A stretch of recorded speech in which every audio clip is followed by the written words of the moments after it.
Good morning, Chairman Hagman, members of the board, Andy Winger, Code Enforcement Division Chief, Land Use Services Department. The revisions to the county code that we have brought forward for your consideration would allow for littering, broadly defined in the penal code, as the improper discarding of small amounts of waste material to be included with illegal dumping as a violation of the county code. Using the definition of littering taken from the penal code and making it a violation of the county code will allow code enforcement officers as well as peace officers to issue citations for littering and illegal dumping. Making this a violation of the county code will also allow code enforcement to issue administrative citations, which is a much simpler process than issuing criminal citations and appearing in court. However, as indicated by the ordinance, code enforcement officers will retain the ability to write a criminal citation for littering and illegal dumping if they feel it is warranted.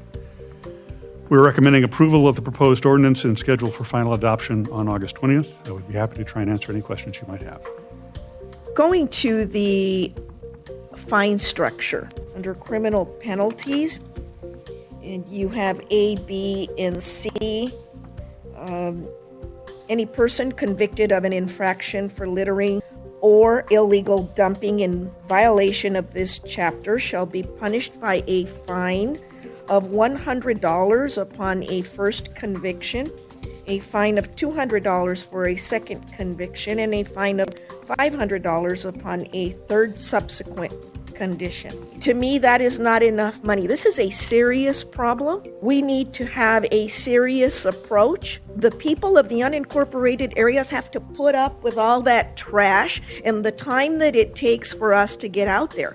A $100 fine isn't even worth going after in small claims court, or, the paperwork to put into it to address the $100 fine that wasn't paid.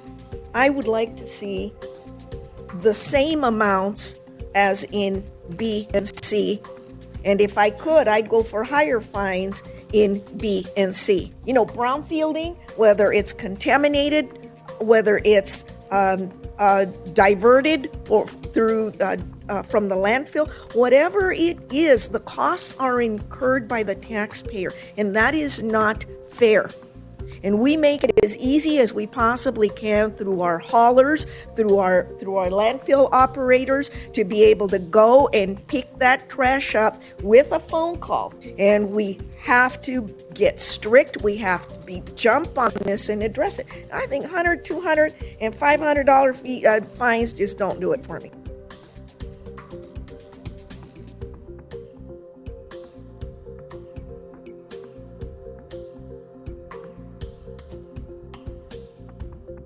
If I could comment, Please. These fine schedules are pretty much taken from state law. And what I would say is that there's a certain amount of discretion that we can use. And so if we're talking about littering, just throwing down a piece of paper or a coffee cup or littering, small amounts, striking A would take away our discretion if we chose to prosecute this criminally, and we would have to go with a higher fine schedule that I don't think the courts would be supportive of. I do think, I agree with Supervisor Gonzales that for illegal dumping, and if we're going to make use of the criminal courts to prosecute that, we certainly we have the authority and the discretion to prosecute it as a misdemeanor. We don't have to start off with an infraction. We can go straight to a misdemeanor and B and C. So that's True, but could we not, in a bare minimum, and for some kind of a range, say from 100, 200, 500, up to? $100 is going to be for a minor infraction, and then it's going to go up. But quickly, this again, when we have really gross violations, we have the means to do a criminal action, which I think, Andy, you'll be, and your team will be fully in support of. Yes. I just had one question too. From my understanding, and correct me if I'm wrong, infraction has to take place in your person? Ideally, yes. My thought is in the future, as become more smart, whatever, we're able to put technology out there to detect some of these acts, not in our presence. Is this still apply? We have used surveillance cameras in the past.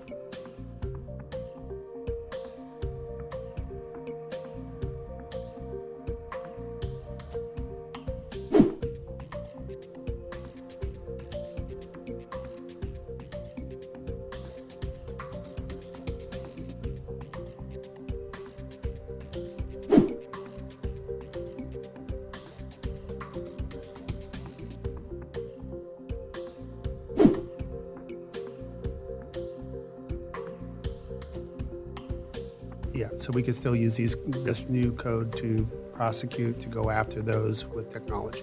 Correct.